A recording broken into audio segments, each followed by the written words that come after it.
Good morning, Anand sir.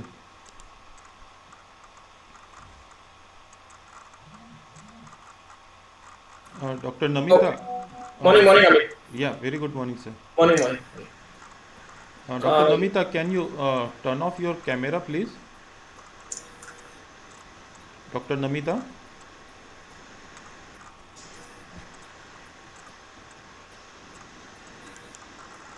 She is Sarji. She is from Hyderabad. Yeah, Oh. but her camera is turned on and there is nothing.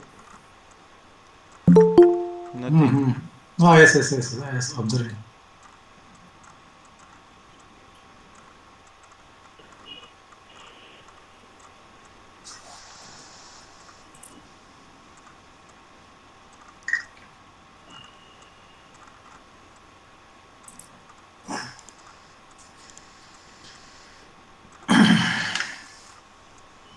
Amit, let me know when I can start. Yeah, Maybe in we'll next, wait for 2, 3 more minutes and we'll yes, start. yes, sir.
Shailesh sir, shall we start? Okay, sir, no problem. 32 all participants are there. No? Right. Anand sir, over to you.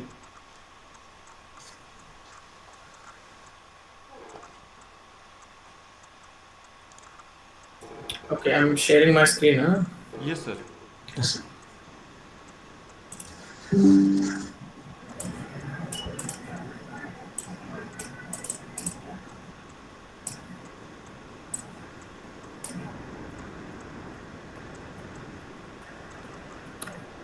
Okay.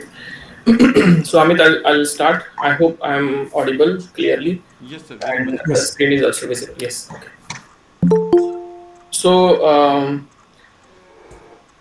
So far past 3 days we did go through very basics of optimization, then GA, the basics of genetic algorithms, right from the natural intelligence, which included adaptation, evolution, and then mathematical formulation of the I mean history of GA, mathematical formulation of GA, then about 3 to 4 illustrations, and now yesterday Dr. Shastri, she took care about particle swarm optimization, where she explained the theoretical aspect of it, mathematical as well as the illustrative part. So now today we will go towards we will go one step ahead, which is a cohort intelligence algorithm. This algorithm is a socio-inspired optimization. It born here in Pune. I'm the father of this method. I'll come to how how a certain societal natural phenomena inspired me to write this algorithm, and I'm happy to tell you that this algorithm is getting very popular for past about 5 years now. This algorithm, I I first published one conference paper in one of the IEEE conferences, IEEE SMC, Systems Man and Cybernetics in Manchester, UK, where at the end of 2013, the first conference paper published, and then later on several journal papers from my research group as well as all over the world they published. 4 PhDs are done under me in this area. Two will soon come by end of this year. 2023. Two are done in US. One done in two done in China. One in Australia ongoing now. So I'm happy that this algorithm is taking a good shape, and it is being applied to several areas so far. I will cover the very basics of this method. And then I will cover one simple illustration, but in just one slide, which I will be covering, like how one iteration or how one learning attempt can be executed for code intelligence. Then I will go through certain applications. I will not go into much details of the applications because if I start explaining one application, it will take about 3 to 5 hours for me, because one application means that comes as a one journal paper. So after my part, Dr. Shastri will take care of the illustration, that whatever I teach about cohort intelligence, she will talk about how one problem can be solved in quite details in about 3 to 4 iterations, and like one by one she will one by one step she will explain, so that you will have clear idea about it. And I suggest that you please use this method wherever you want. Okay, I have kept the code and everything online for free. I suggest you understand the code and use it wherever you want, or the method is so simple that you can use it for your own purpose. Maybe you are very smarter than my research group here, and you can write quite efficient code as compared to whatever I have been doing. Anyway, so these are all my details. Yeah. Uh, just look at this, the left hand side. This is the special issue of meta heuristics for sustainable supply chain management. It's engineering applications of artificial intelligence. If you're interested, you please submit the paper. The deadline is March 1st. It is a special issue. And for journal submissions to this journal, you can just keep submitting the normal way through the journal. And this is the conference that I was talking about later. I think a couple of days back, I have already shared the screen. I mean, shared the link. You please follow that. Yeah. Well, one more thing is that I'm coming. I'm editor in chief of the Handbook of Formal Optimization. We refer this as a Springer Major Reference Work (MRW), and myself and Dr. Rakumi, we are the editors in chief for this handbook. The handbook project already started. It is around you can say 10 to 20% done till today, and because this project will continue for till the end of 2024. So those who are interested to write the papers in this, they can be review papers, they can be their methods, they can be the implementation of the methods for solving certain problems is all up to you. We will accept all kind of work. They will be published. I mean, whenever you submit the paper to us, we will get it reviewed as early as possible. Once it is accepted, it will come right away online in no time. So just if you think you can do it, just let me know. You can write to me. I'll be happy to help you on this. Okay. So moving towards, I'll just take few, 2 to 3 minutes on wrapping up or taking the review of the existing nature-inspired methods, and then we will go to social-inspired method, which is referred to as cohort intelligence method. So as earlier mentioned, that there are two types of optimization methods, or you can say two types of AI-based optimization methods. Two types of optimization methods. One is exact methods or algorithms, you can say, and second is the approximation methods, which are mostly AI-based optimization methods. Exact methods are, as I mentioned, they could be branch and bound, or those could be heuristic methods. Those could be, you can say, like simplex method and so on. Approximation methods, as mentioned earlier, they are more towards, or they're more inclined towards nature-inspired methods, or we in overall we call them as approximation methods because they cannot find the true optimum solution, but they reach to very close neighborhood of the true optimum solution. These are basically self-organizing systems. GA and all we have already discussed, and colony optimization and particle swarm optimization is also discussed on the day 2. Particle swarm optimization was explained in quite detailed yesterday by Dr. Shastri, and these other algorithms like Grey Wolf, Firefly, as well as BAT algorithm, which I have just covered up in just touch up on the day 2 of the FTP. So in altogether, we can say that the nature-inspired algorithms are bio-inspired, physics-based, swarm intelligence, as well as socio-inspired. I haven't covered the socio-inspired last time because I was about to cover this today. But then some people they classify the algorithms as bio-inspired, physics-based, socio-inspired. Some people cover this as a bio-inspired, physics-based swarm. Some people consider socio-inspired algorithms as part of swarm intelligence. Some people consider socio-inspired algorithms as a mixture or hybridization of swarm and bio-inspired.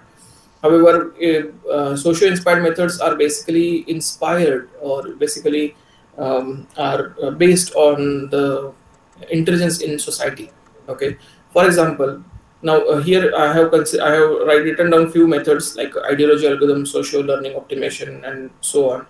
So in this one, the ideology algorithm, I'll just give a little idea on this, that how the political parties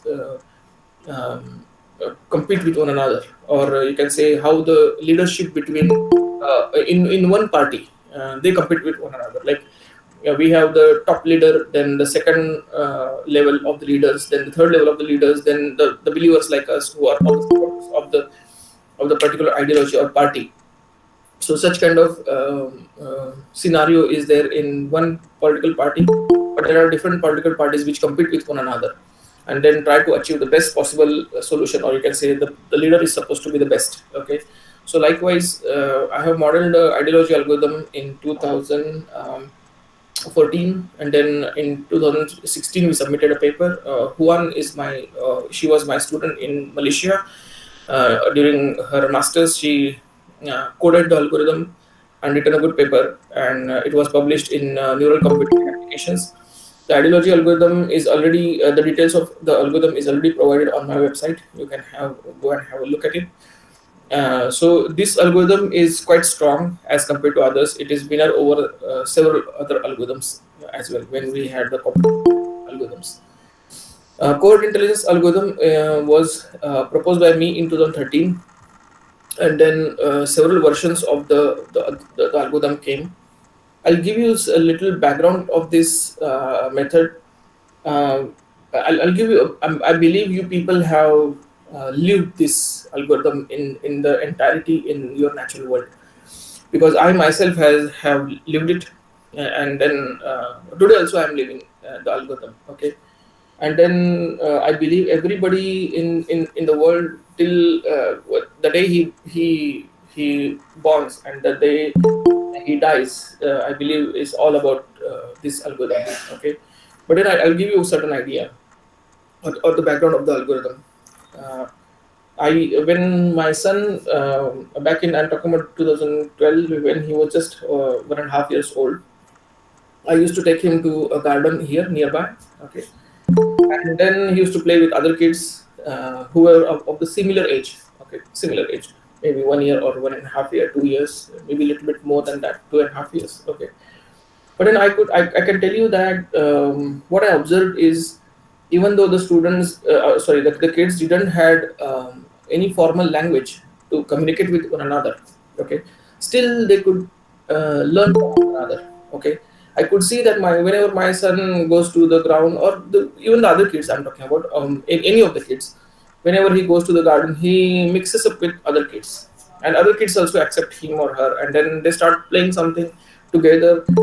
Suddenly I could see that they're running in certain direction, then somebody tells them something, tells means communicates in some way. Okay, and then I could see that suddenly they all sleep on the ground. Suddenly they wake up, somebody yells something, and then they go around here and there and become happy. And I started noticing that what is happening on the ground, I mean in the garden. And then later on I can tell you that after about 3 weeks I was taking note of this every day, because I used to take him every day there, and I could see that my son started speaking some words more clearly, more fluently. That is one thing.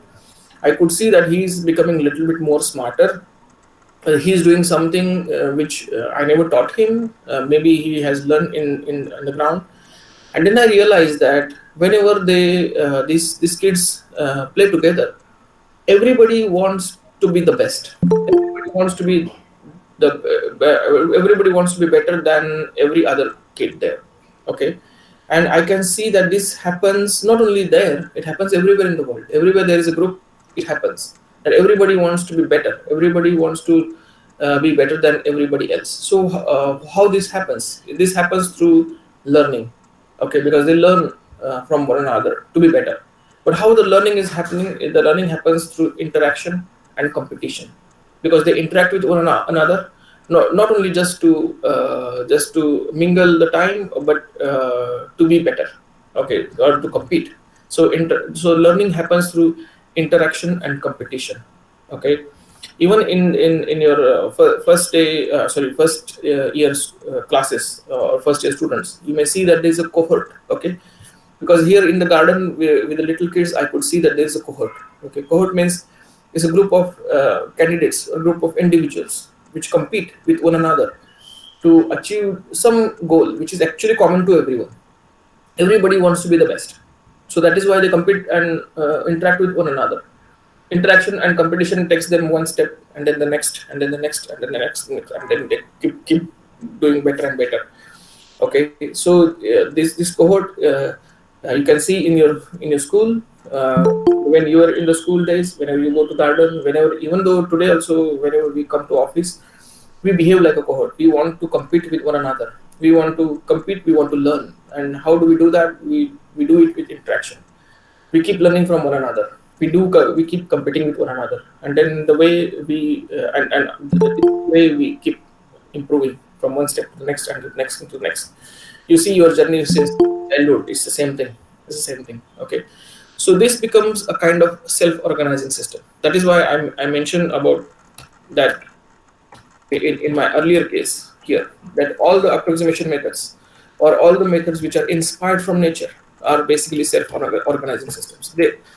Because there is a same goal to achieve. So that is why there is an inherent capability, there is an inherent characteristic attribute to organize into a certain formation, which is referred to as a self-organizing system.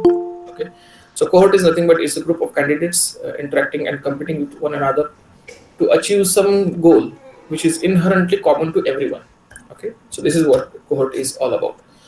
Here also, even you have, as most of you are professors or lecturers, assistant professors, associate professors, or in a way you teach in the class. Okay, but then you might have witnessed that you keep talking one way, and if that doesn't reach to kids, then he or she may be something like this. Okay, however, if you teach some concept and then you leave the students to learn a little bit more within themselves, this is the case, because what happens is that they keep sharing their ideas. Everybody wants to be better, everybody wants to get maximum out of others, to learn from others, and then they grow better. Okay, why this happens is because everybody wants to be better than the others. Somebody is at the first place, somebody wants to be the first place later. Okay, likewise. Even okay, when in 2013 I published this paper, first conference paper. Then I happened to meet with Dr. Sugata Mitra. He was in Newcastle University. Now he's very old. Now he's settled in India, somewhere in Rajasthan.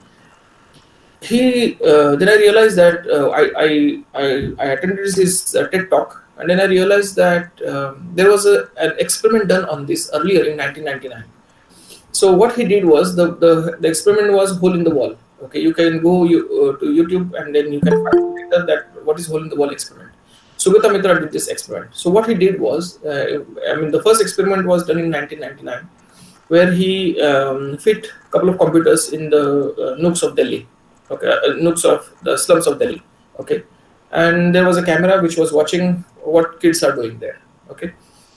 So what was noticed after 1 week, that the kids who barely had access to education, forget about computers, education, they went to the computers.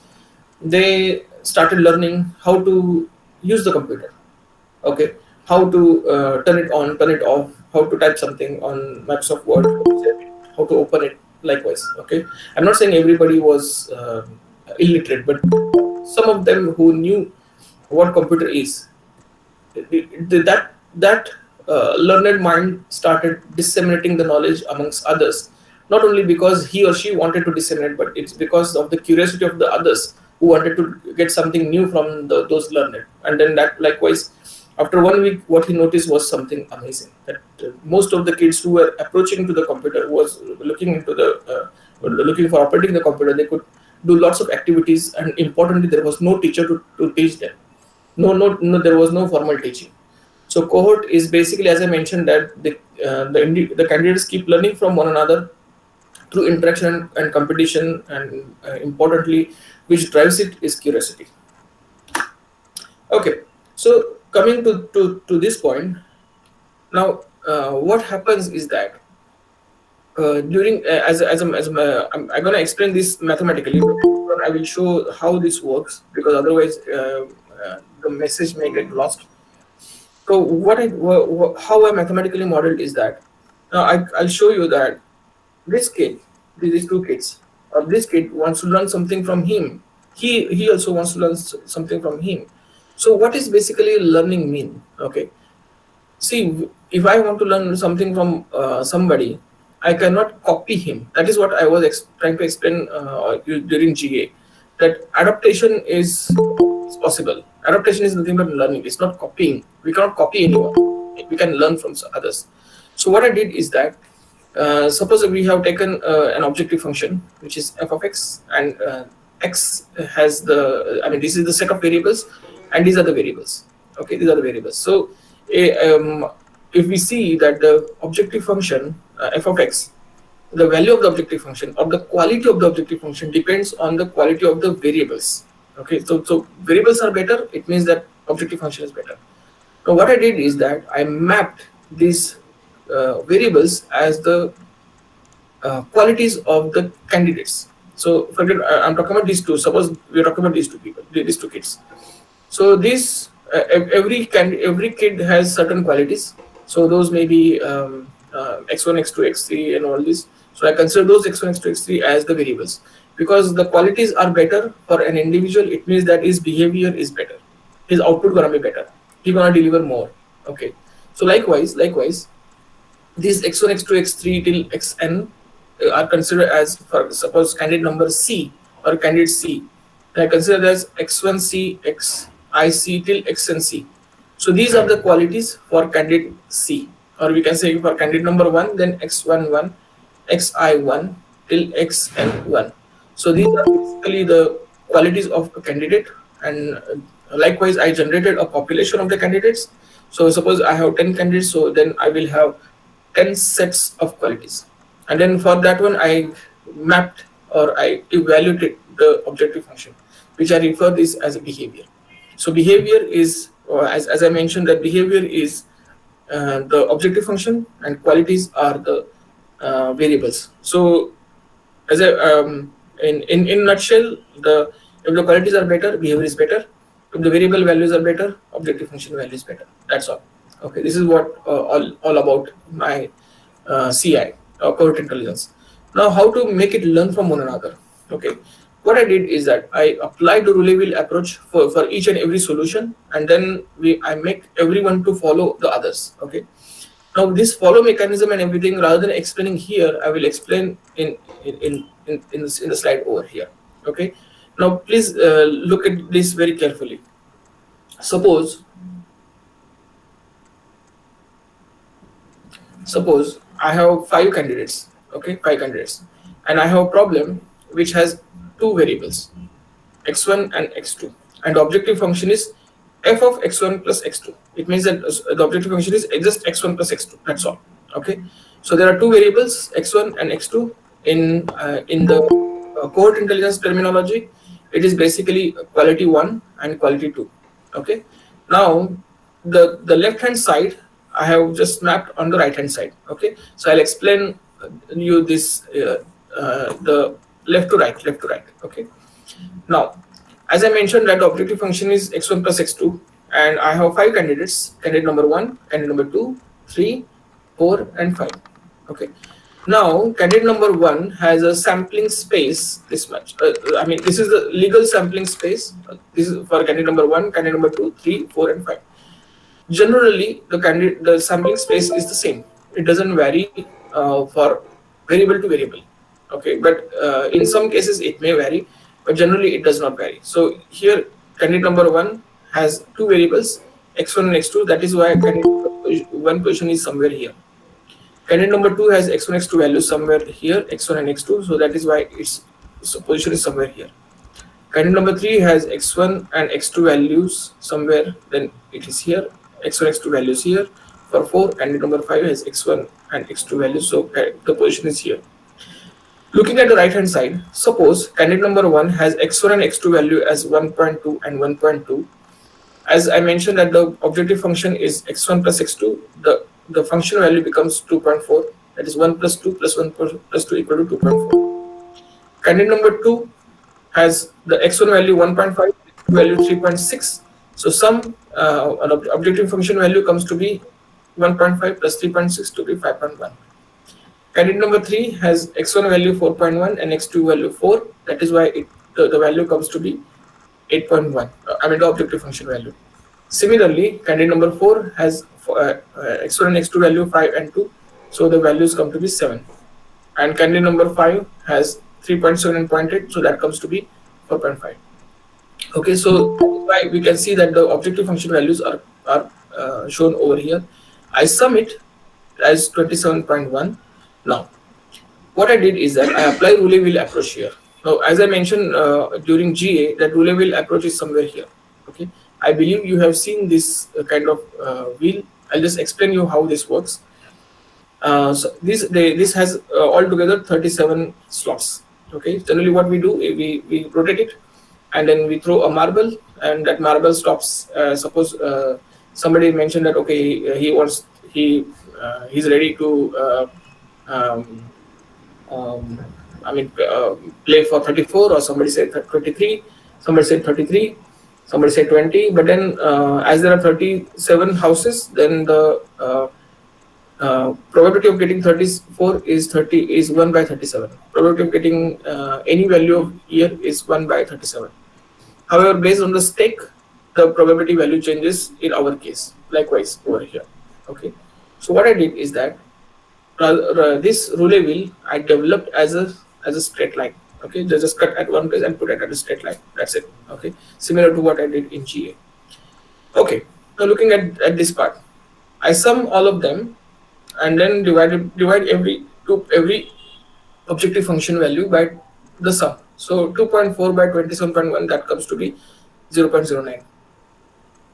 5.1 divided by 27.1, that comes to be 0.19. 8.1 divided by 27.1, that comes to be 0.30, 0.30. Then 7.0 divided by 27.1, that comes to be 0.26. And then 4.5 divided by 27.1, that comes to be 0.16. I added up all those, so that is why 0 plus 0.09, then 0.09 plus the second probability, then these two divided by plus the third probability, then all these three plus 0.26, the fourth probability, all these 4 plus the fifth probability, that comes to be 1. Okay, so this is what roulette wheel all about. Now what I did is that I generated a random number. Okay, so candidate 1 generates a random number, and that random number falls between say 0.09 to here, so it starts following candidate number 2. Okay, now I just explain what is meant by following over here in cohort intelligence. Candidate number 2 generates a random number that falls here, so it does not follow anyone, but it will follow itself. Okay, now what is meant by following candidate number 1? Candidate number 1 follows candidate number 2 is that it moves its x1 and x2 values in close neighborhood of the 1.5 and 3.6. Okay, so because following does not mean copying. Copying is not possible in the natural world. It is all about following. It's all about adopting. Okay, so 1.2 and 1.2, they go close towards 1.5 and 3.6. Now that neighborhood itself is one of the parameters of CI, which is quite crucial. Okay, so 1.2 and 1.2, they go close here, and their value becomes 1.6 and 3.3. Okay, now 1.5 and 3.6, it is following itself. Candidate number 2 is following itself. It means that it generates random numbers within close neighborhood of itself. Okay, so that comes to be 1.7 and 3.9. Okay, now how this helps? This one, candidate number 1 follows other candidate, and candidate number 2 follows itself. Is that candidate number 1 helps in exploration of the entire space, and candidate number 2 is helping at the same time doing the exploitation of the search space. So this is actually helping in the exploration part, and this exploitation, it means that this one helps in global exploration. Okay, and this one helps in the following itself helps in local exploitation or local search. So in CI we are utilizing the aspect of global search and local search all together in every iteration. So that is why this algorithm is more faster as compared to the other algorithms for solving most of the problems. I'm talking about most of the problems, not all the problems. Similarly, candidate number 3 generates a random number which may fall between these two, and then it starts following itself. So this also does the contributes to local search. Candidate number 4 generates a random number which makes it follow candidate number 3. So that is why it starts. You can see 5.2 go close towards 3.5 and 4.1. So these values are in close neighborhood of these values. Candidate number 5 generates a random number by which it starts following candidate number 4. So these values becomes 4.4 and 1.9, which are in close of the 5 and 2. So in over here, so in close neighborhood of candidate number 4. Okay, so how this is happening is that few candidates, they do local search, few candidates do the global search. This happens in every iteration. So that is why I can tell you that CI move faster as compared to others when we are talking about multimodal functions. Multimodal functions are basically likewise like this. Okay, like this. So this is multimodal function. I believe Dr. Shastri talked on this, but I will just give you a certain idea. You might have seen such functions earlier. This is one of the notorious functions, which is referred to as Ackley function. Ackley functions can have two variables to any thousands or I mean infinite number of variables. But I'm just showing you for two variables. So what happens over here is that you can see there are so many local minima, so many. Okay, there's a parameter. I believe this is 20. I believe this parameter. Sorry. Yeah, I guess so. 20 is the parameter by which you can change number of local minima. So number you change and the local minima keeps changing. This is the local minima. Because of the exploration and exploitation happening at the same time, the CI algorithms can jump quickly from within this local minima and reach to the global minima quite quickly. So that is why you can see maybe in the next slide. I have taken just the helicopter view or top view of this function, and I can see that the candidates they started at this point 1, 2, 3, 4, 5. These are the candidates. This is learning attempt number 1. In C, I call it as a learning attempt. In other terms, you can call it as iteration. In GA, we used to call it generations. Okay. So in learning attempt 1, these are the initial points 1, 2, 3, 4, and 5. In the next learning attempt 10, they reach closer, then closer, and then the closer. So they might have started from some point here, and then they quickly reach to the best possible solution, which is somewhere here. Okay, so this is all about CI, how CI works. So now these are the values. And then again the same process repeats until the convergence. I'll just show the same function. We run in MATLAB, and you can see they are there at the beginning. They're somewhere here. One candidate here, 2, 3. I think there was a few. Yeah, there are only 3. And you can all the plots are run in synchronization, and then they learn from one another. They do better and better and better, and then they reach to very close neighborhood of the true optimum solution. This happens in just around 30-40 iterations. Yeah, done. They cannot. Here the solution is not changing because they cannot learn much from one another. This is what is happening over here. Okay, so you can see that even though there are so many local minima, they don't actually get caught there. They keep jumping. They become worse. They become better. They become worse, and then they go to the best. This happens in the real life also. Sometimes we go worse, sometimes because maybe we are learning something from someone or whatever, but then we go worse, we go better, then go worse and better, and then likewise. Okay. Now this is the beauty of this method. I'll show you one more problem. Now this problem is Michael-Weiss function. The earlier problem was Ackley function. It had so many local minima. It has only few local minima, I believe. There's only 1, 2, 3, 4, 5, 6, 7, 8, 9, 10, 11, 12. Okay, 12 local minima, but only 1 global minimum. Importantly, if suppose all the candidates they initialize from this plateau or all the plateaus, then their solutions will be the same, and then they cannot learn from one another. That is the problem with the Michael-Weiss function. However, in CI, even though they cannot learn from one another, they keep doing local search. So suppose all of the candidates they initialize at this plateau, suppose, because their solutions will be the same. Doesn't matter what their x1, x2 values would be, but then their solutions will be the same. So in most of the algorithms, what happens is that they like GA, they cannot learn from one another. But then here they keep doing the local search. They keep rolling, and then they go down to the back to the local as well as the global minima. So this is evident here also. We have taken around 100 runs for this problem, and then for every run we could see that even though they start from the plateau, they still reach to the best possible solution. So this is what we have learned from this plot that how CI behaves efficiently when we deal with the problems which are multimodal as well as multimodal, but then with uh, the plateau. Now you can see over here, so far we have solved several problems. Not only me, there are many people in the world.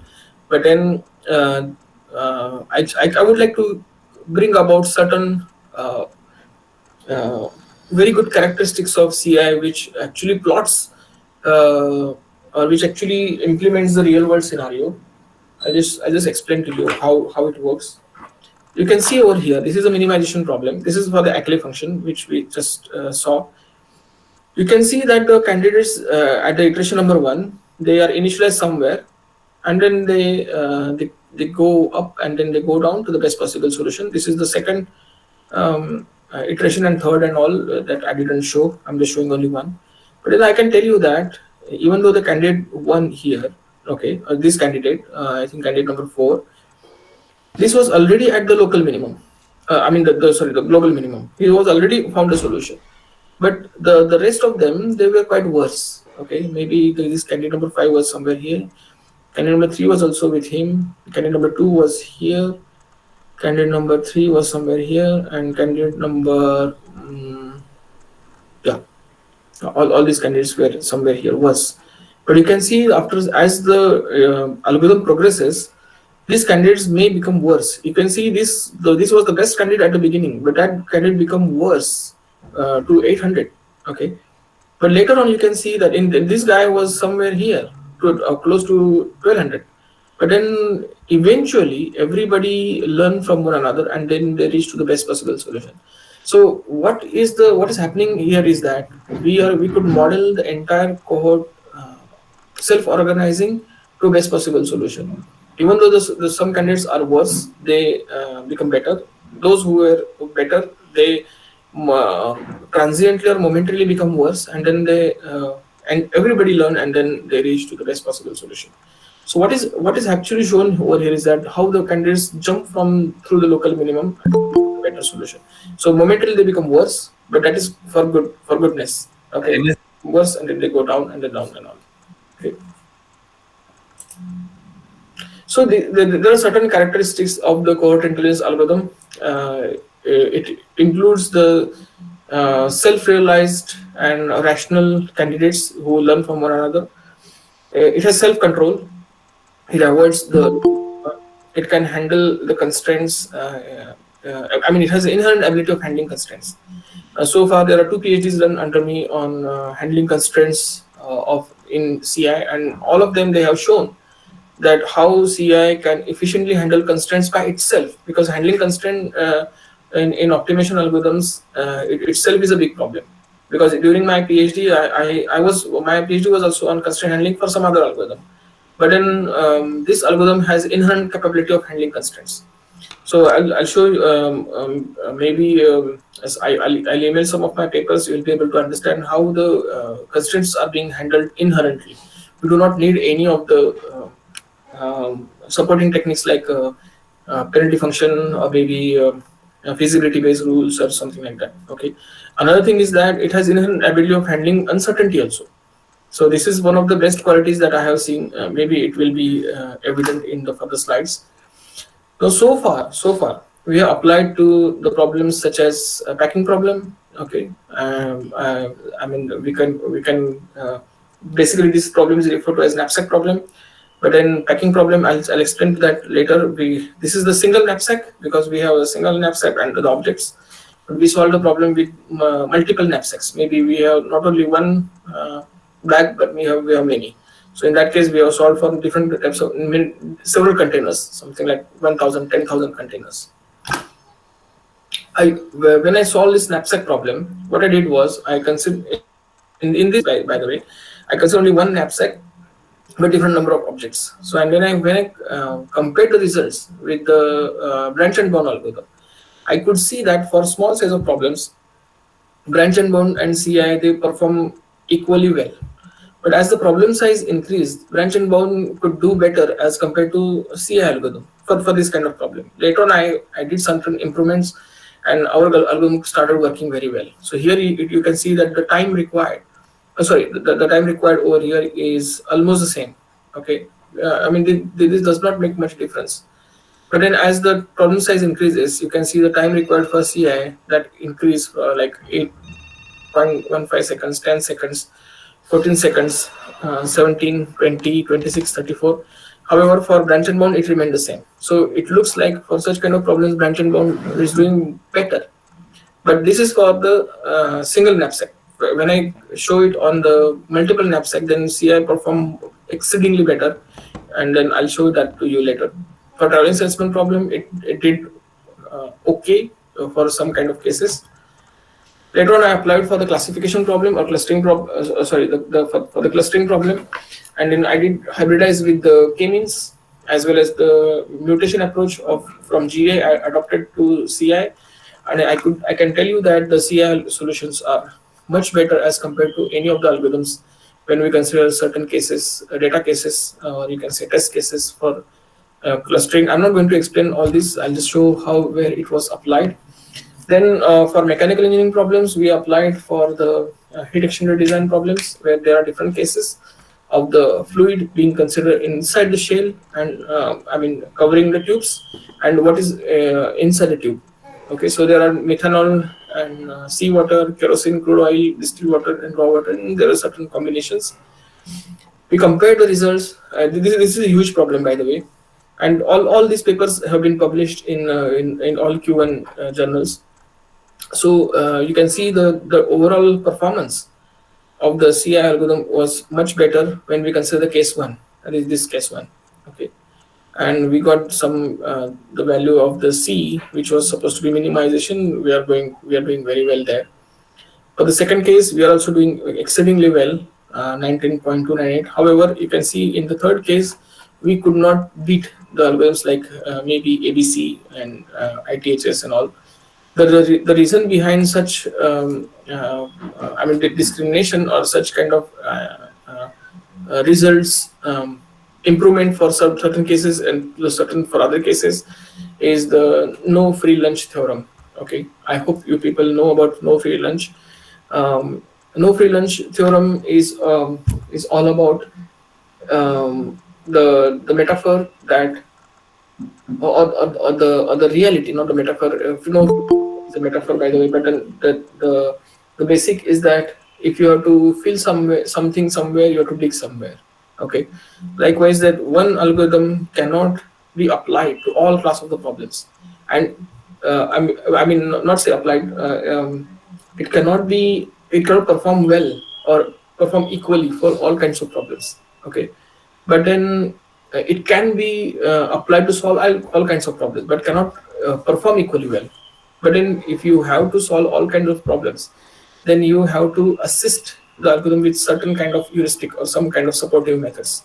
Then it can be able to solve all the problems when to the best possible extent. But then we have to pay more for the computational cost. Maybe function evaluations are more, time required are more, likewise. So that is why no free lunch. If something is doing better here, it may do worse here. And if you have to do better here, then you have to use some other techniques to make the algorithm stronger. But then it may give the objective function value better, but at the cost of some computational cost. So that is what I wanted to explain.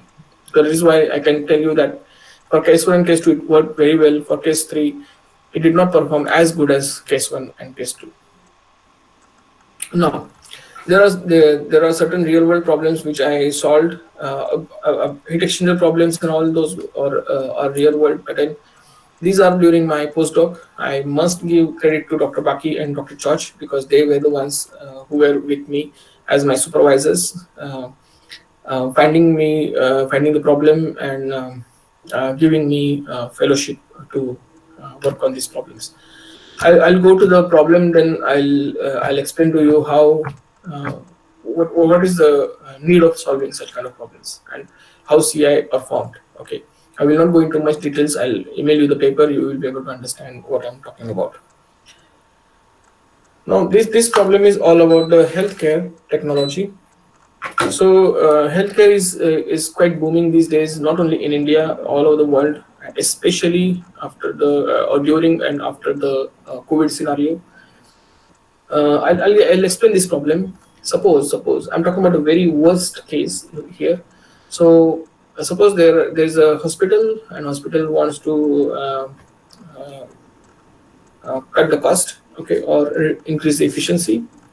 Now, this problem was given to us by one of the Canadian hospitals. It is not good to mention the name and all, but then what they wanted is to increase the return on investment. Okay, so when we checked, when we did the roster and all this, we realized that the planning may not be the right thing. Okay, and then we discussed and we went further. What we realized is that I'm talking about the worst case. Monday, Tuesday, Wednesday, and Thursday. These are the 4 days, suppose, a planning period. Consider. And Dr. D1, Dr. D2, Dr. D3, and Dr. D4 are 4 doctors. Okay. And then, suppose all of the doctors, Dr. D1 to D4, they do surgery on Monday. All they do on the same day. Suppose Dr. D1 does 40 surgeries, Dr. D2 does 36, Dr. D3 does 32, and Dr. D4 does 36 surgeries. So altogether, at the end of the day, in the recovery room, there would be 144 patients. Okay. Maybe on Tuesday, some of them are discharged, then 121 will remain. On Wednesday, some of them will discharge, 90 will remain. On Thursday, some of them will discharge and only 44 will remain. And from Friday, the next planning period will start. Okay. So I'm talking about very, very general and very worst case. Okay. Static case. Now we can see that for the recovery room, we need such kind of resources like beds, nurses, maybe overheads, lights, electricity, floor space. That is one of the biggest resources. So this is what we require. Okay, but then you can see on the day one, the number of resources or these resources quantity would be too high. It will be less on the second day, third day less, and on the fourth day it will be very less. But then the number of resources available or must be provided are the same as 144, and that will carry forward to for the fourth day also. But then utilization will be least. So there's a loss happens on every next day. So what we can do, what we propose is that why don't we have doctors do surgery on different days? Okay, so that is why we come up with certain permutations. Okay, so here is the permutation 4. I mean, here are 4 doctors, 4 days. So there could be permutation like 1, 2, 3, 4, 3, 4 to 1. It means that Dr. D1 will do surgery on Monday, Dr. D2 will do on Tuesday, D3 will do on Wednesday, Dr. D4 will do on Thursday. But will that give a best solution? Because 4 doctors, 4 days means we have 4 factorial solutions. Okay, so 4 factorial means 24. Okay, 24 possible permutations. But then suppose we have 4 doctors, 4 days, but then how about 10 doctor, 10 days? We have to deal with 10 factorial combinations. Then paper pencil may not work. 30 doctors, 30 days, that may not work. So what we did is that I'm just showing you one example. Suppose we assign Dr. D1 to Wednesday, Dr. D4, Dr. D2 on Thursday, Dr. D2 on Tuesday, and Dr. D4 on Monday. Okay, so what we did, we rotated this first row by 3, this row by 4, this row by 2, and this row by 1. Okay, so you can see on the right hand side. Dr. D1 will move to, he will do surgeries on Wednesday, so his row is rotated. Dr. D2 will do the surgery on Thursday, Dr. D3 will do surgeries on Tuesday, Dr. D4 will do surgeries on Monday. And you can see the patients in the recovery room on any particular day, say Monday 94, Tuesday 100, Wednesday 100, and Thursday 105. So what happens is that number of patients will remain the same, but then their distribution will be more uniform. Okay, so the resources required will be, rather than 144, I mean talking the maximum resources. So here the resources required, maximum resources will be 105. Minimum resources required would be 44. Here it will be 94. Okay, so this problem becomes the minimization of the maximum number of patients. So it's a min-max problem. Okay, so I hope you understood this. So just to summarize that, these are the resources. Imagine the resources required for 144 they will be carried forward to 44 till 44. But then the resources required will be 105 and they will be carried forward for 94. So that gives a much economical model. Okay. Similarly, I'll come to this part, but I'll just show how CI worked. Okay. Now here I just explained the problem with 4 doctors and 4 days. If we consider the problem, 5 doctors 5 days, 6 doctors 6 days, 7 doctors 7 days, 8 till 50 doctors 50 days. Hospital asked us to do only for 30 by 30. Okay, but then we went till further and we come up with some kind of solutions. Now, when we solved the problem using the branch and bound algorithm, I could tell you that 5 by 5 for 5 by 5 branch and bound took about 0.27 second. 6 by 6 it took about 0.29, 7 by 7 0.41, then 8 by 8 0.73, and so on. It keeps increasing. For 12 by 12 it took about 260 seconds, and for 13 by 13 it took about 172. When I tried with 14 by 14 it took around 24 hours, about 1 day. 15 by 15 I don't think I will get it in my entire life. Okay, forget about 20 by 20 and 25 by 25. However, if I consider the CI cohort intelligence algorithm at the same time for 5 by 5, it took 0.03 seconds, and so on. If you consider 13 by 13 for which branch and bound or the exact method took about 1000 seconds, the CI algorithm was taking around 0.66 seconds, and so on. And as the problem size increases, later on you can see the time is increasing. But 24 seconds is still not a big problem. Still not a big problem. Function evaluation is also quite acceptable. Now you can see this problem, doctor's assignment problem, you can say. This was for the surgery rooms. However, when we just propose this, that this can be inventory management problem also. Maybe there is a store like Walmart, okay, where the suppliers they give the goods to the store and to make sure that the store is full. What we did is that we just consider this problem as Monday, Tuesday, Wednesday, Thursday, and we have suppliers. Okay, so supplier 1, supplier 2, supplier 3, supplier 4. Suppose all the suppliers are coming on the same day. So then I'm talking about worst case again. Then the floor space requirement or the space requirement in the entire store is going to be 144. Talking about certain numbers. But then as there is no supplier coming on Tuesday, Wednesday, and Thursday, as the goods is sold, there would be the space requirement would be just 44. So there would be more empty spaces as compared to 144 on the first day. Okay, and then the space requirement for the entire store is going to be also very high. However, if we consider that the suppliers are coming on different days, then the space required will be also quite less, and we can see the store is full of goods on every day. So this is what we also propose. We don't know whether anybody is using it or not. Okay, so one more problem that we solved was C cargo mix problem. So this is basically a more complex version of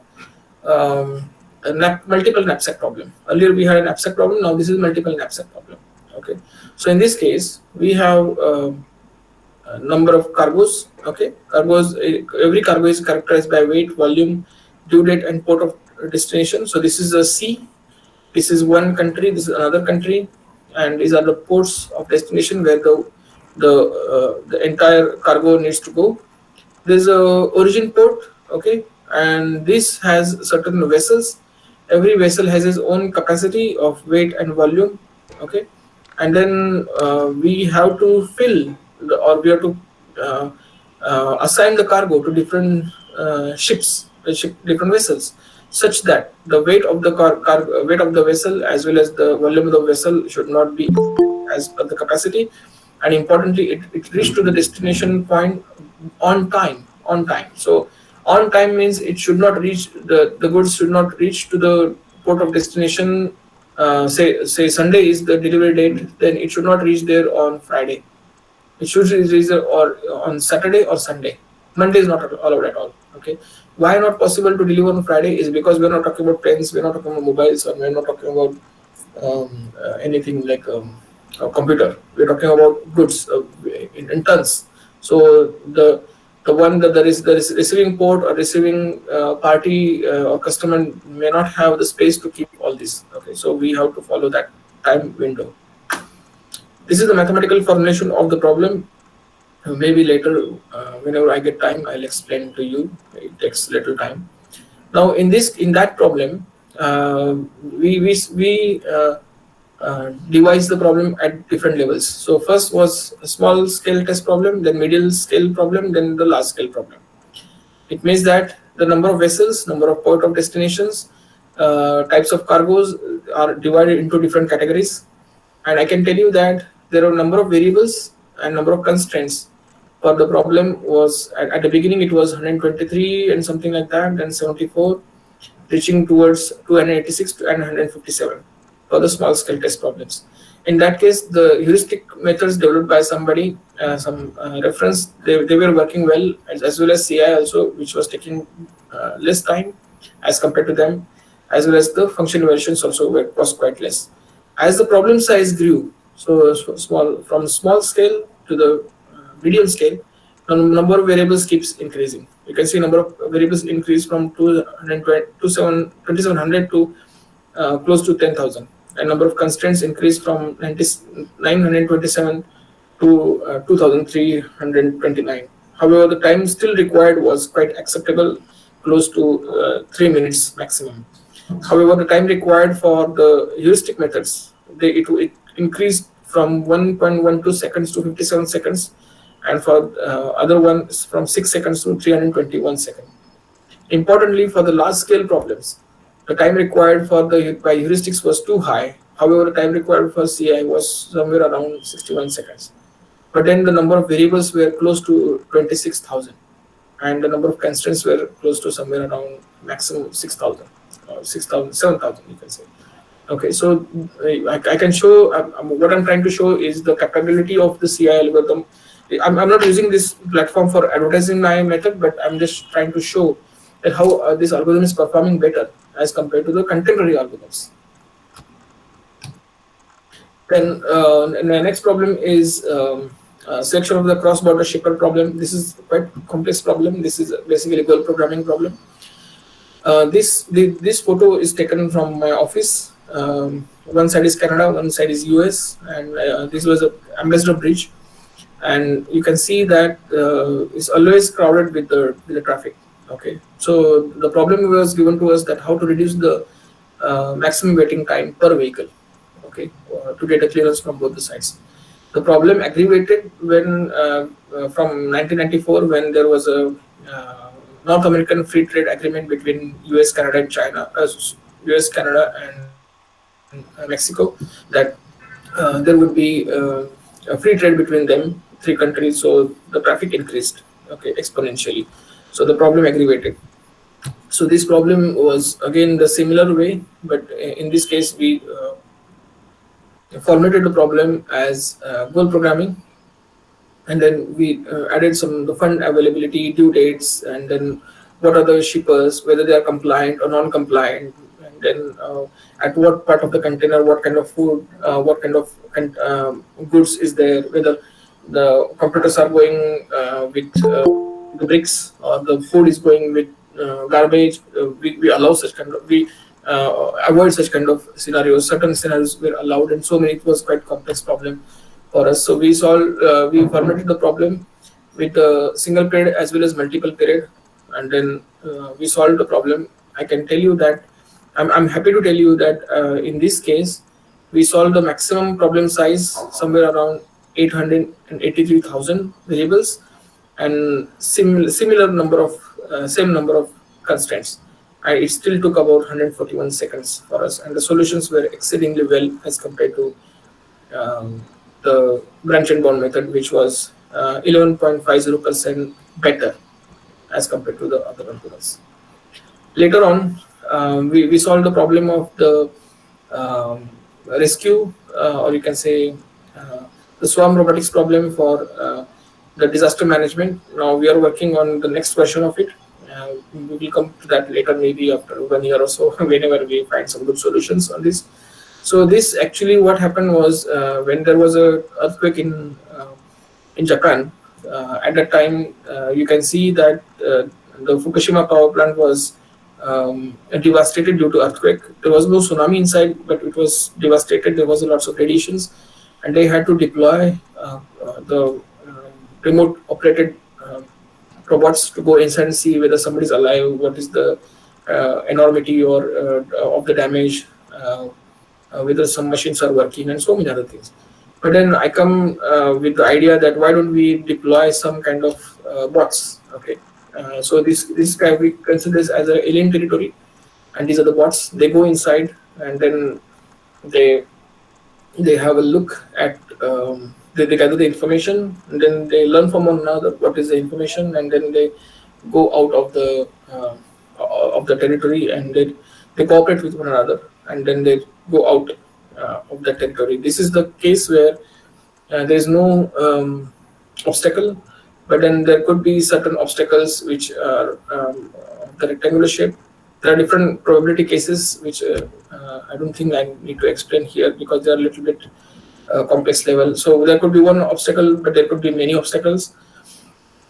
Then there could be obstacles of different shapes, and still robots do a good job. You can see that this bot could have reached from this to the point of destination by this path, but it goes worse. It helps others to also learn from one another, and then they reach to a best possible solution. Maybe there are certain cases that I'm just showing here. Yeah, some of the cases. If you can go to YouTube and just search for cohort intelligence, there's more advanced version I have shown there, where the obstacles actually keep moving. Because right now the case that I show over there, the obstacles are stationary, but then in the actual case, the obstacles kind may be moving, There are some certain objects may be moving in the space. Okay. Then later on, I realized, just let me know. I'm ready to take one step ahead on this. This one, I mean, the multi-CI, multi-cohort intelligence worked very well for multi-objective problems. I'm not talking about many objective. Multi-objective means there are objectives either 2 or 3 objectives. Single objective means one objective function. But then many objective means more than 3, maybe 4, 5, 10, 100, and so on. And we could solve so many problems which are real world cases, and we did very well in all those. It was published in Information Sciences back in 2020. Later on, we realized that for every algorithm like GA, you have number of population is one parameter, then crossover rate is one parameter, mutation rate is one parameter, kind of crossover is one more parameter. In PSO, you have the population size is one parameter. Then I think there are in that particular equation of the PSO, I don't remember right now the weights and all these. They themselves are some of the parameters. But then in CI also the neighborhood because you can see that every candidate learns from one another. They go and sample in the close neighborhood of the other candidate. So there is that is quite complex, because that deciding that parameters is a little bit complex. Okay, so for that one, I wanted to reduce or remove the impact of that parameter. So what I did was, my PhD student, he hybridized the cohort intelligence with the physics-based colliding body optimization method, and rather than using the neighborhood approach, he used some kind of ball mechanism by which one ball is thrown on the other ball, and then how the ball rolls, and then select the value based on that, something like that, which was quite successful. And we solved several problems from civil engineering, mechanical engineering, and around 40 different problems from different domains. It was published in Complex and Intelligent Systems back in 2021, last year. So here I'm done with my part in CI. Now, do you have any questions for me, or else Dr. Shastri will take over for the illustration? Any questions for me, or you can ask these questions to Dr. Shastri as well.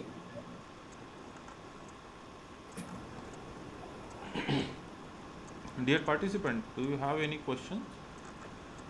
If you have, you can put it in chat box too. Yeah, yeah. Or you can see. I mean, Dr. Shastri will present the illustration, and you can ask the questions to her. Apoorva तुम्ही सुरू करता का? Yes, sir.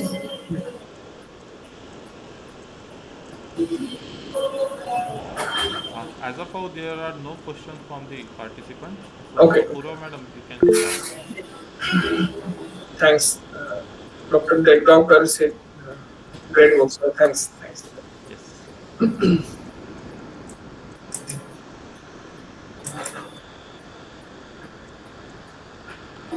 Okay, good morning, everyone.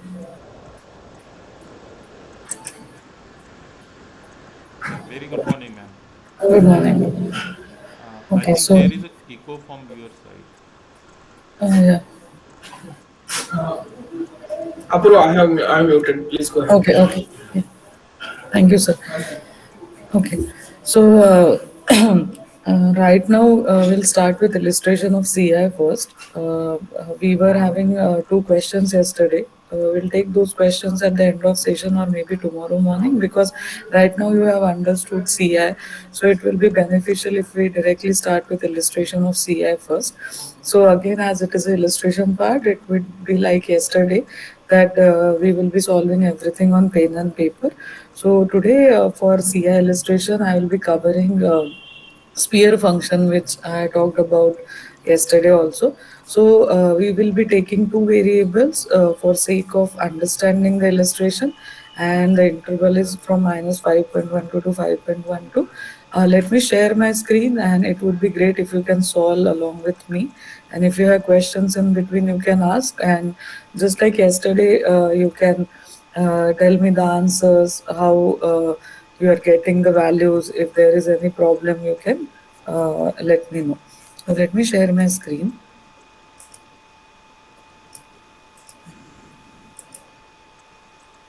Okay. Is my screen visible? Yes, ma'am. Okay, so we have this sphere function for today's illustration part. This is a sphere function as we have seen in yesterday's lecture. This is a unimodal function, and the input domain for this sphere function is from -5.12 to 5.12 for 1 up to d. So this dimension can be from 2 up to, I mean, the problem which we have solved for sphere function was up to 30 variables. So today for this illustration part, we will be taking two variables, and you can see the global minimum is that f of x is equals to 0 for all the x values to be 0. Okay, so we will see how we can approach towards the minimization of this problem. Yesterday, the problem which we have covered was maximization using PSO. Sorry. Today, using cohort intelligence algorithm, we will be solving sphere function, that is minimization. So the solution which we want is 0. Okay, so f of x 0 for all the values of x to be 0. Let us start with the illustration. So the sphere function is summation of xi square from I is equals to 0 up to the dimensions. We are taking two dimensions. So the upper bound is upper bound is plus 5.12, lower bound is minus 5.12. Number of variables are two. What we were talking about, qualities. Okay, so those are nothing but number of variables x1 and x2, and the number of candidates. In yesterday in PSO there were particles p1, p2, p3. Now here there are number of candidates c1, c2, c3, and reduction factor, we can take the reduction factor in between 0 to 1. So right now for this illustration we have taken reduction factor as 0.9. So can you just note these factors and then we will go ahead. And just any one of you can tell me that we can proceed.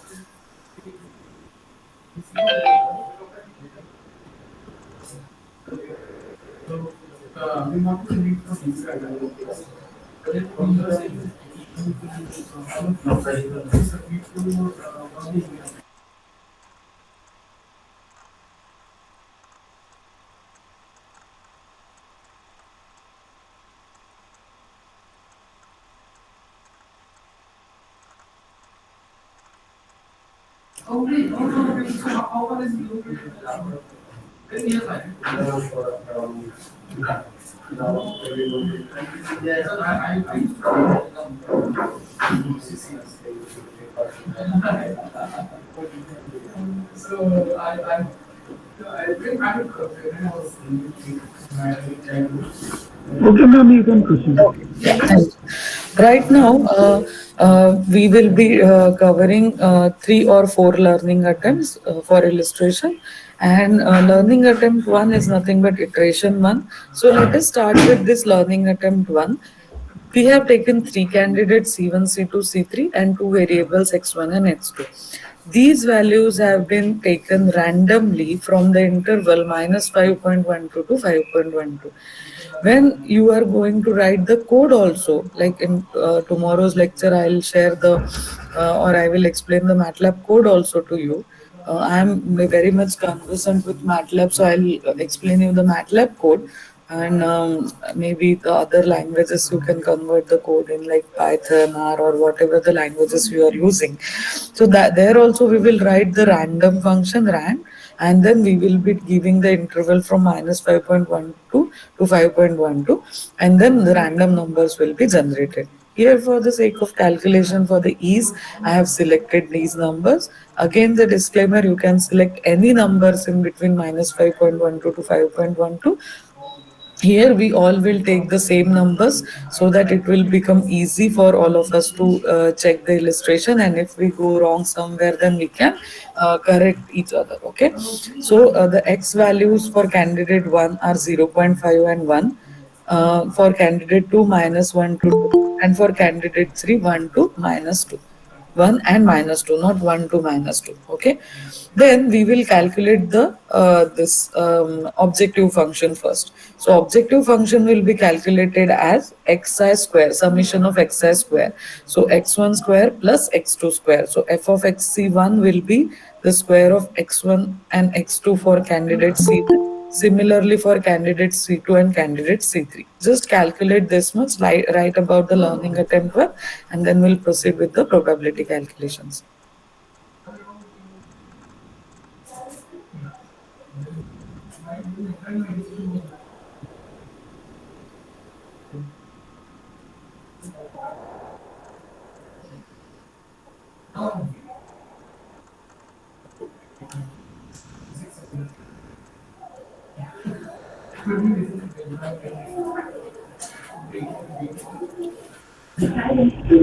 Done, ma'am.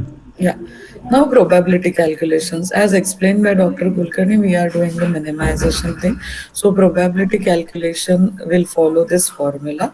It is a defined formula in the paper of CI also. So 1 upon f of c, sorry, f of x for the candidate for which we are calculating the probability, divided by the summation of 1 upon f of x of all the candidates. So here also, and at the time of coding also, it is always easy to first calculate the denominator and then do the division part for all the candidates. So once the denominator is calculated, you just I mean, you can do the inversion part for all the candidates, and then you can do the denominator part for the candidates, and then you can calculate the probability. So that will become easy for all of you. Check the probability for one candidate from this illustration, and let me know what are the values of candidate 2 and candidate three's probability. We'll just cross check with what answers I have. So you just have to replace this f of xc1 by f1 upon f of xc2 and 1 upon f of xc3 for different candidates.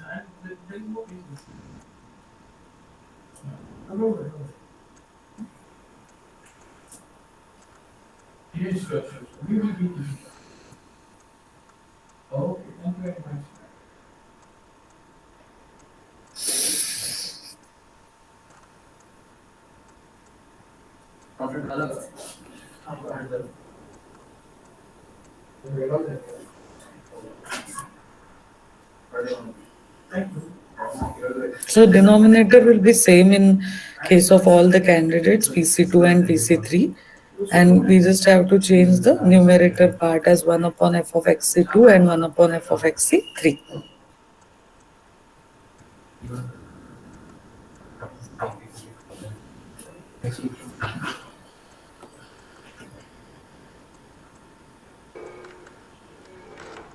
So anyone with probability calculations for candidate 2 and candidate 3? For candidate 1, we have probability value as 0.66. Please let me know the values for candidate 2 and candidate 3.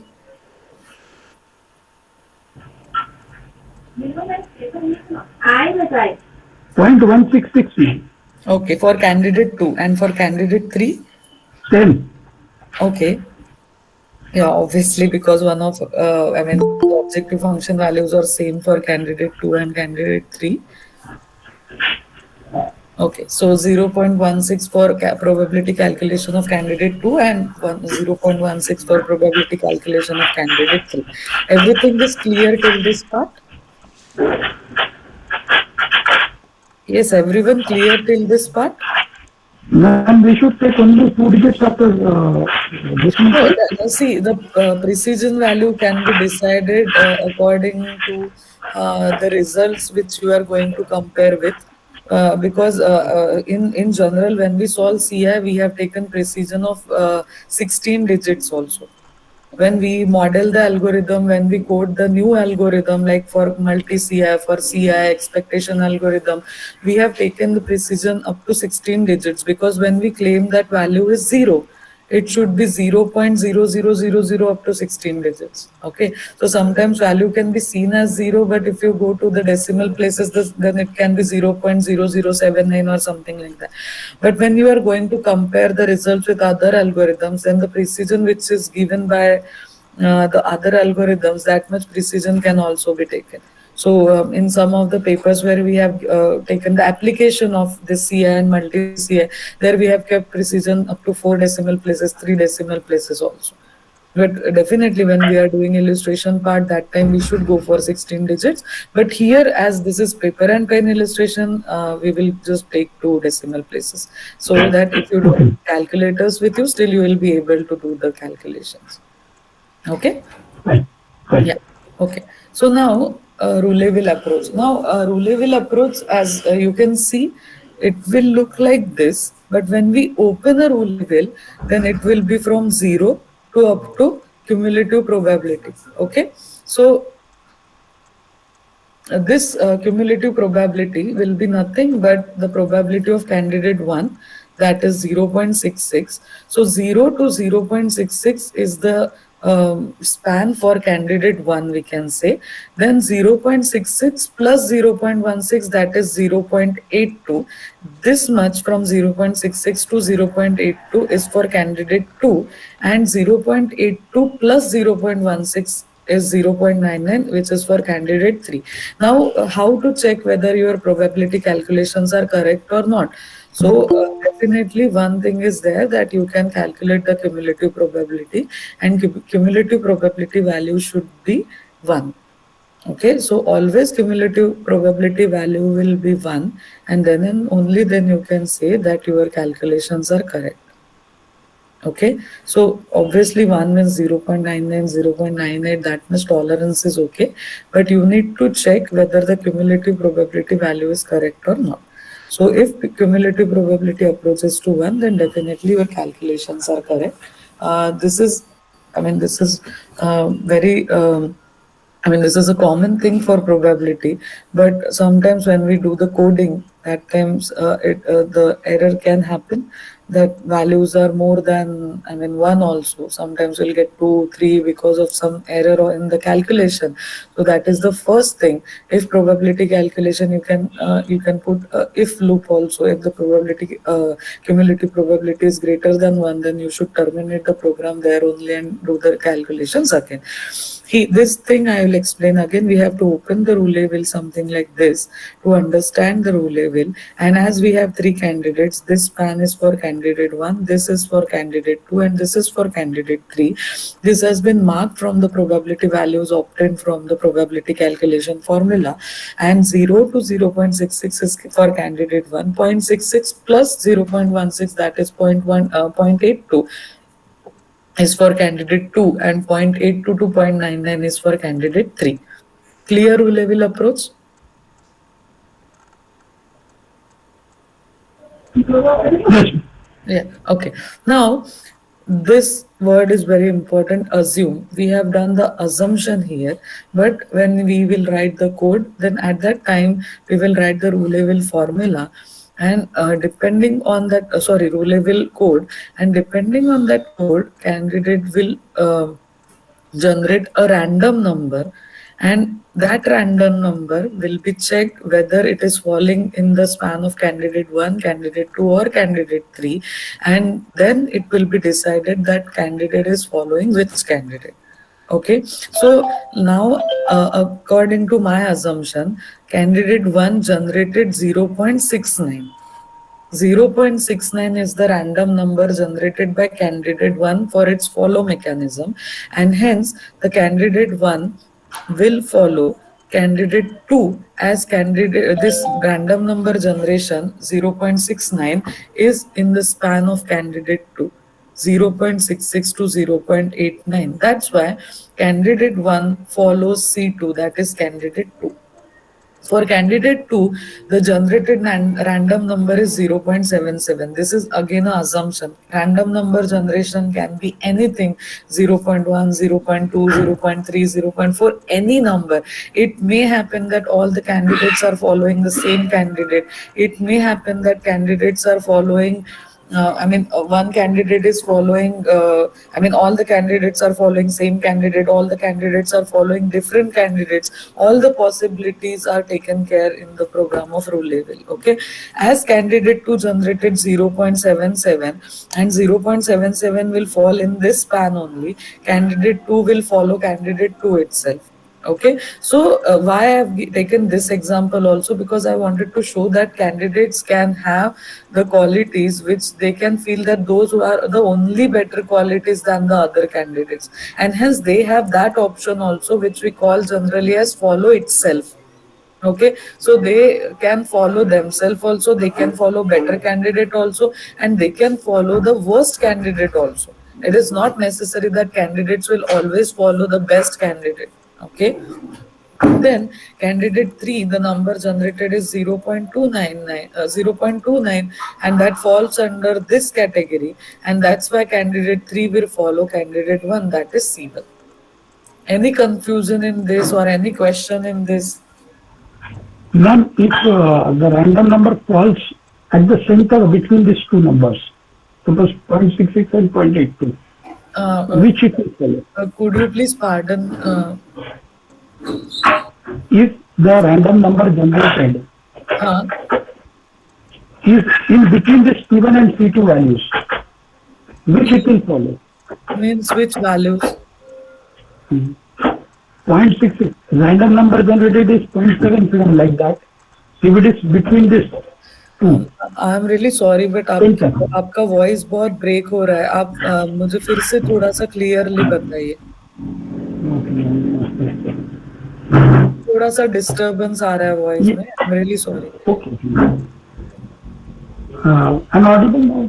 या little bit. Tell me. Okay, ma'am. If the value is 0.82 and 0.99, okay. right? हाँ. The random number generated is in the center of these two values. Center means you are saying 0.85 or 0.9?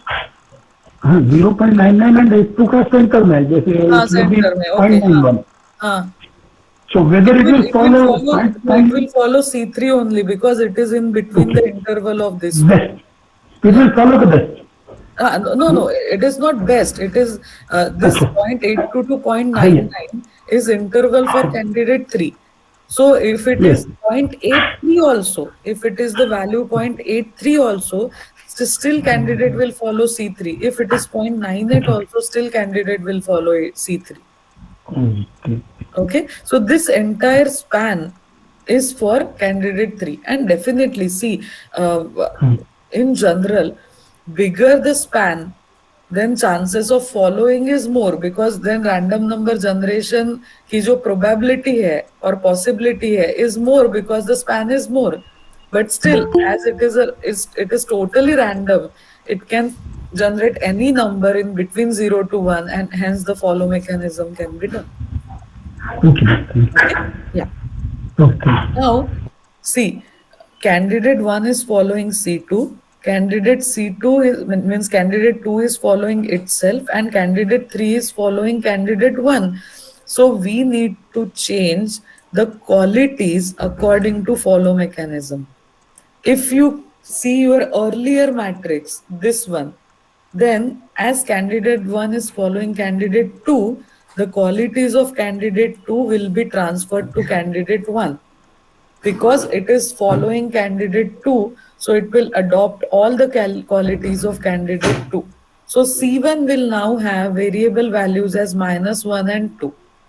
Candidate 2 is following itself, so the values are -1 and 2. And candidate 3 is following candidate 1, so the qualities adopted are 0.5 and 1.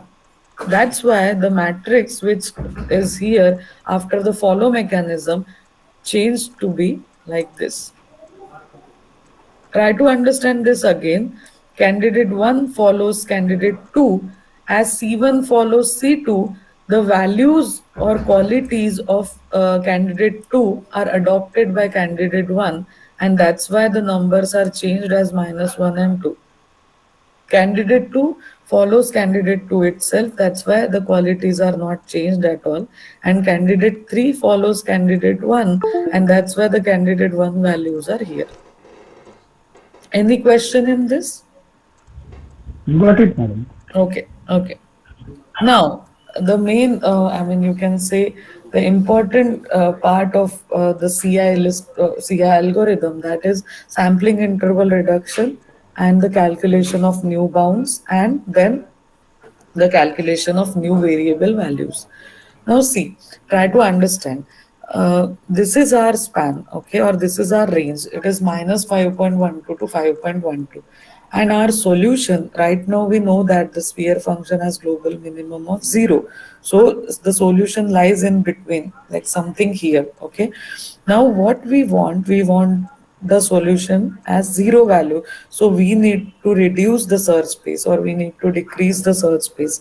As we will decrease the search space by certain steps, we will dire approach the global minimum 0. Global minimum 0 can be obtained then and only when the values or the variable values of x are 0. Okay, so as the range will get reduced, the values will become more and more approaching towards 0. As the x values approaches towards 0, the answer, that is global minimum, will come to be 0. Now for this range reduction, if we take lower value of reduction factor like 0.2 or 0.3, the range will reduce immediately to half. Okay, but then the solution which we will obtain, those solutions are known as early convergence, which we generally don't go for. And that's why try to keep the reduction factor as high as possible or as large as possible, so as to give the algorithm all the rights to search in local minima as well as in, to come out of the local minimum, and to find the solution for the global minimum. Now the range is upper bound minus lower bound. Upper bound is 5.12 minus of minus 5.12, so range becomes 10.24. Sampling interval reduction factor is 0.9, so range is multiplied by 0.9. The earlier range was 10.24, the new range is 9.26, so you can say that range is reduced by this much factor. Okay, so 10.24 से थोड़ा सा तो भी हमने कम कर दिया, that is 9.21. And as we are taking on both the sides, we have to divide the range by 2. So after dividing the range by 2, we will get the value as we are getting the value as 4.608. Now the new upper bound is plus 4.608 and new lower bound is minus 4.608. Earlier lower bound and upper bound was minus 5.12 and 5.12. Now this new upper bound and new lower bound are 4.608 and minus 4.608. It means we have reduced the sampling range. Okay. यहाँ तक all of you please note. ये लिख लिया आप सब लोगों ने new matrix? Yes, in the matrix. Okay, so please write down this range calculation thing, and then we will move ahead with the sampling part.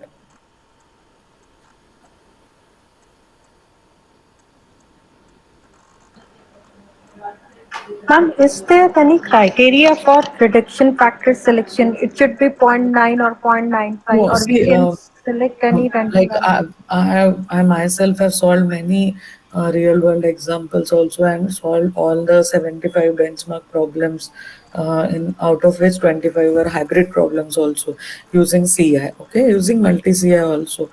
So what we have seen is for some problems, when the problem is complex, that the variables are coupled or variables are dependent on each other, okay, at that time higher the sampling interval, when 0.99, 0.98, better is the convergence, because the solution lies somewhere in between the range reduction. Now try to understand one thing. If our global minimum solution is at the x values equal to 4.8 or 4.9, okay, and now we have reduced the range by zero point 0.9.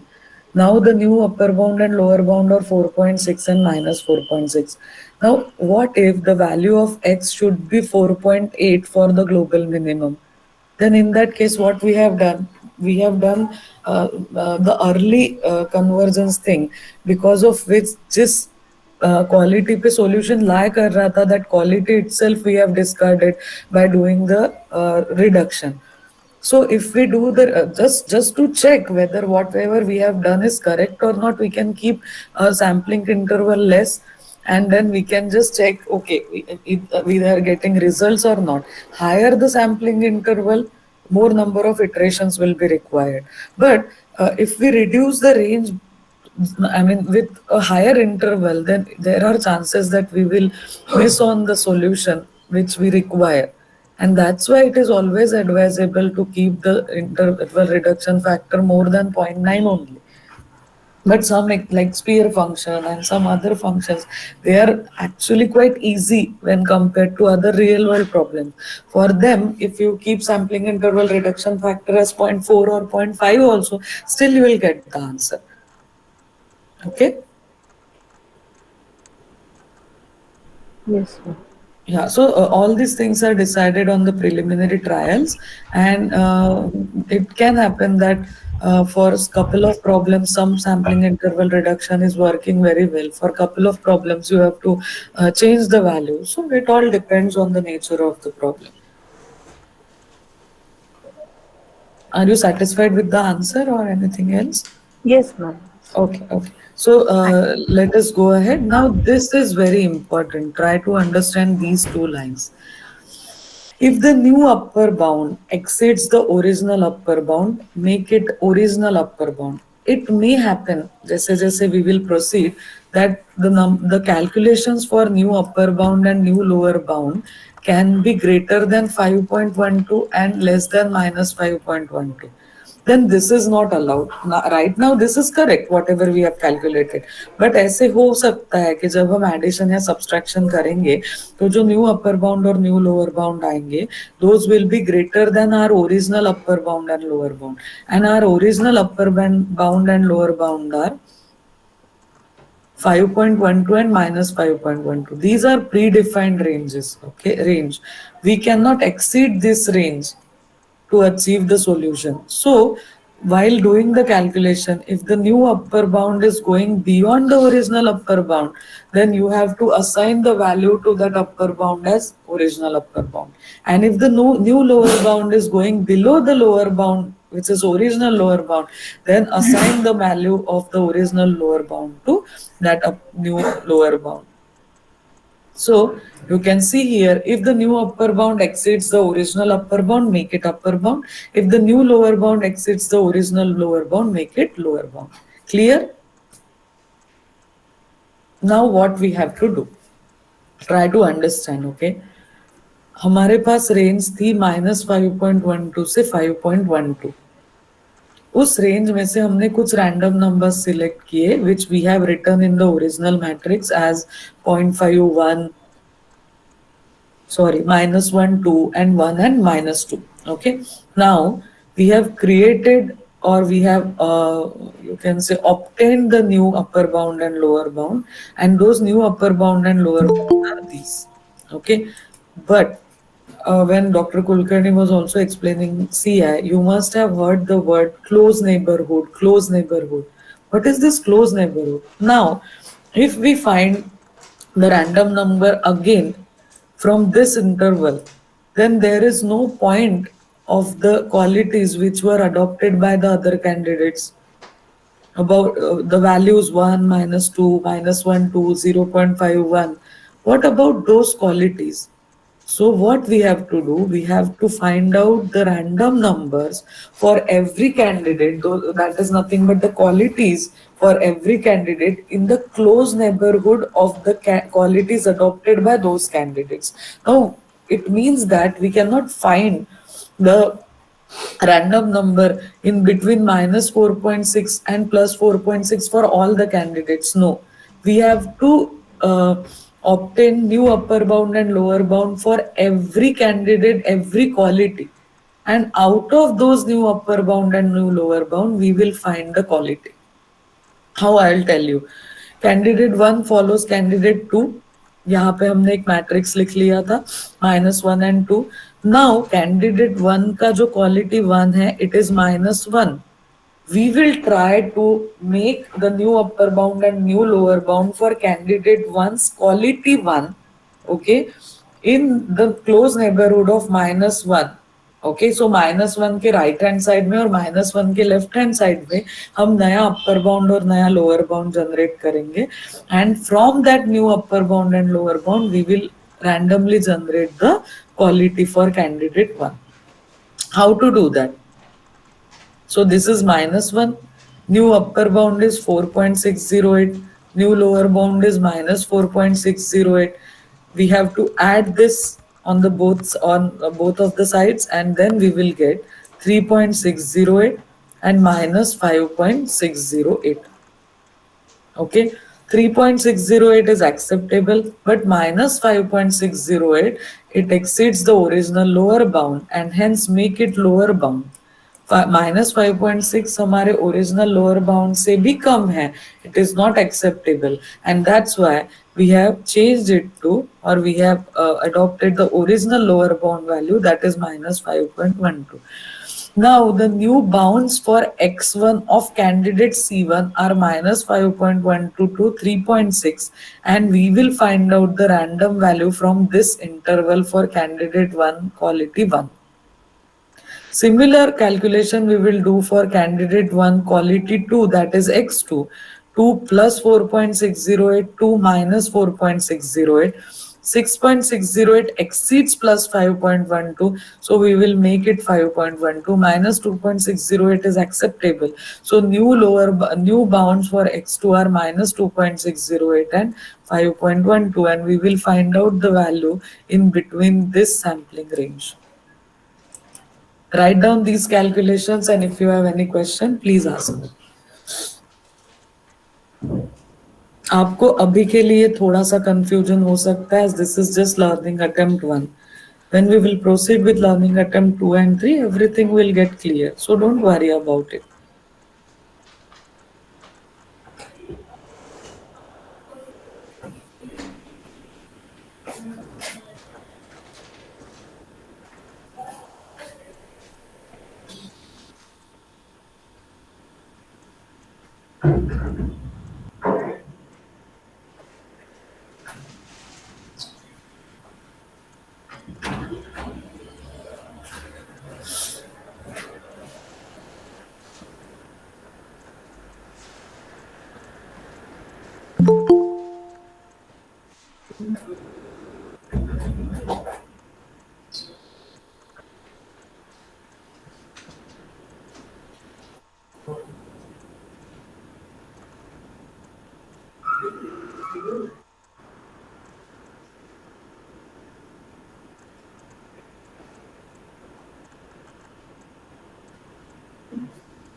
Any question? Any confusion?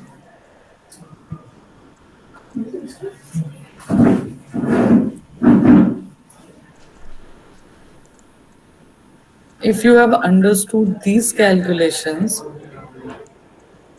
then you can proceed for candidate 2, because for candidate 2, as the qualities are same, the bounds will also be same. If you have any confusion in this, you can ask me, or you can just read this and write this.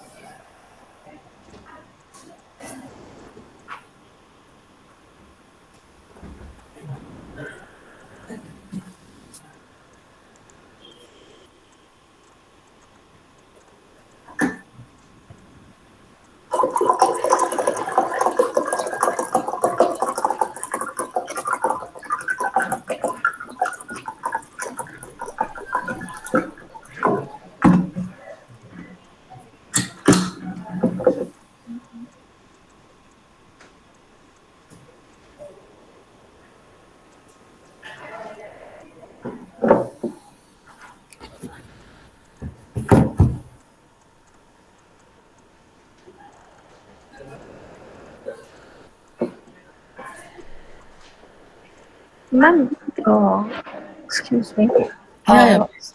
is it possible that sometime a number is generated like exactly 0.82, which was the combination of C1 and C2? So in that case, this candidate will follow the 0.99 thing. I'm not getting your question. Please See, repeat. what we have generated three random numbers that Hmm. are 0.69, 0.77. So they are in the mid Now, of. now you try to understand one thing, ma'am. That after this, again we have to apply rule-level approach. Then rule-level distribution will be again different. So for every learning attempt, there will be one rule-level distribution. So this rule-level distribution which we have got earlier will not be the same for all the learning attempt. Now we will again calculate the function values and everything. So rule-level distribution will also change. Okay. Okay. Okay, now please do the calculations for candidate 3. So candidate 3 follows C1, so zero point 0.5 and 1. And now please add and let me give the new values. Ma'am, for point 5, it is minus 4.108 Yeah, yeah, and yeah. 5.1 It is on the screen. You can cross check the answers. minus 3. Yeah, Okay, yeah. yeah, sure. Okay.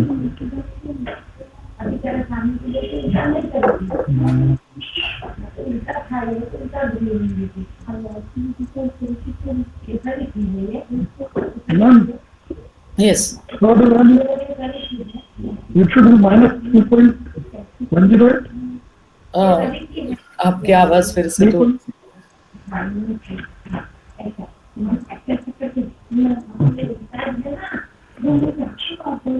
Doubt clear हो गया. Raju sir, you can put the into chat box also. yes, yes.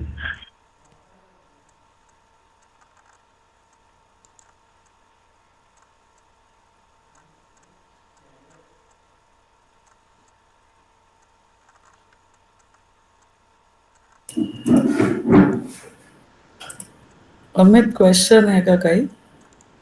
Uh, there was one question. Is there any criteria to I guess reduction his of? doubt is clear now. Yeah, that is the Uh, only question we do have. yeah, if still he wants to ask, I don't have any problem. Dr. Bhavna was having the same question which you have been answered already. Okay, okay. So now this is for candidate 3. Candidate 3 follows candidate 1. So zero point 0.5 and 1, and these are the new upper bounds and lower bounds. So we have written the matrix for updated sampling intervals C1, C2, C3. x1, x2. These are the updated upper bound and lower bound values, and now we have to find out the random value from these intervals. Here we have completed the learning attempt 1. Now please you can ask the questions if you have any for this learning attempt 1. Then we can proceed to learning attempt 2, or we'll stop here today and we will do the learning attempt 2 and 3 tomorrow and the coding part. Because any which ways we will not be able to finish all the learning attempts by today. So if you want, we can go for learning attempt 2 and 3 in the next lecture. But if you have any doubt till this point, you can clear that doubt now so that it will become easy for us to go for learning attempt 2 and 3. Any question?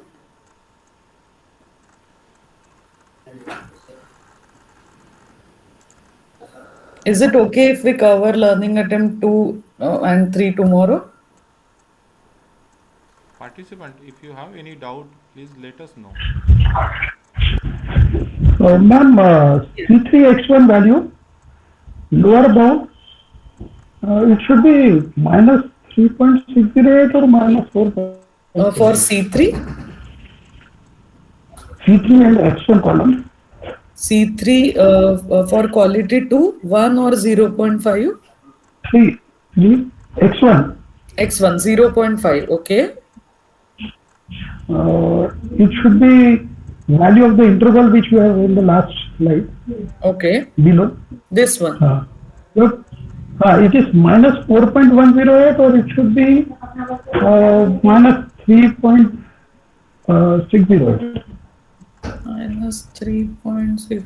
No, it is 0.5, right? Yes.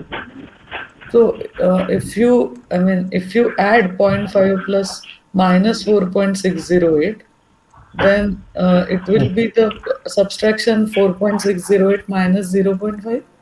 Okay. No, if I'm wrong, you can correct me because these are handwritten calculations. किसी और को ये doubt है क्या? The same doubt which professor is having?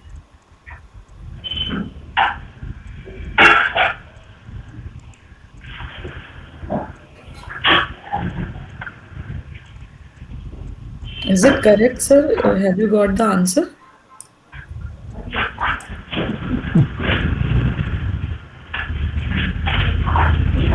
Sir, have you got the answer or still there is any confusion? I have confusion on X2 also. In X2 also, okay, tell me. 5.12. This 5.12. See, we have done 1 plus 4.608. So now value obtained is 5.608. So 5.60 is exceeding the original upper bound, and that's why we have converted it to upper bound. That is okay? Yeah. I subtracted. Yeah, no, that is fine. So I guess, Amit, we should take break today because it is, yesterday also we have done the illustration part, now today also. So tomorrow morning with fresh mind, we will finish the learning attempt 2 and 3, and then I'll show the coding part for CI also. Is that okay? Right, ma'am, no issues. Because anyway, we have just 5 minutes remaining with us. But if we start another learning attempt, then we should finish that learning attempt. And otherwise, it will be like somewhere in between. So I guess we can stop here today, and we can start with learning attempt 2 and learning attempt 3 tomorrow. Yeah, no issues, ma'am. Okay. Yeah. Meanwhile, if you guys get time, you can solve for all the learning attempts, and you can tell me whether you are getting answers or not, or you are getting minimization or not. Okay. Request you to please have any questions. If you have any question, you can ask me today or all the questions. Yeah. If C1 generates exactly 0.66 or yeah. So this is a very nice question, and this question will be taken care in tomorrow's lecture because we are going to generate those sort of values also. Only thing is right now, as there are many other participants also, at least जितना समझा है in between interval वाली values, we will first let them understand that much, and then we will see what will happen if candidate generates exactly that value. And one more thing, actually, when we will solve this using code also, so that time also these things will get more clear. So if you guys are conversant with MATLAB, then you can have your laptops with you for tomorrow's lecture. Maybe after 15-20 minutes, once we are done with this, I'll tell you exactly how to write line by line code and how to check whether the code we have written is correct or not by putting the, what we call it as, breakpoints, and checking each and every line and cross checking it with whatever we have written in the illustration part. Yes, Okay. sure, man. So, I mean, it will be really beneficial. Yes, yes. Which version you will be using for MATLAB? Any version is okay, because one thing I would like to mention here, that whatever research problems and algorithms Dr. Kulkarni explained, or I will also explain, or I am explaining, we don't use any toolbox from the MATLAB. We write each and everything as a code and on our own. Okay, so then you won't face any problem that this feature is not available. So in fact, if you don't have a MATLAB license, you can go online and just register your email ID for online version of MATLAB. So that is also okay for our illustration purpose. Okay, so as we don't use any toolbox, we don't have any constraint of version of MATLAB. And then I have couple of codes on Python also. So maybe I'll share those code with you later on after the FDP. Okay. Yeah. Thank you so much. Thank you, Amit. Yes, Okay. So can we stop here today? yes, yes, Yeah. ma'am. Okay. Okay. Thank you. Thank you all. Thank you all participants.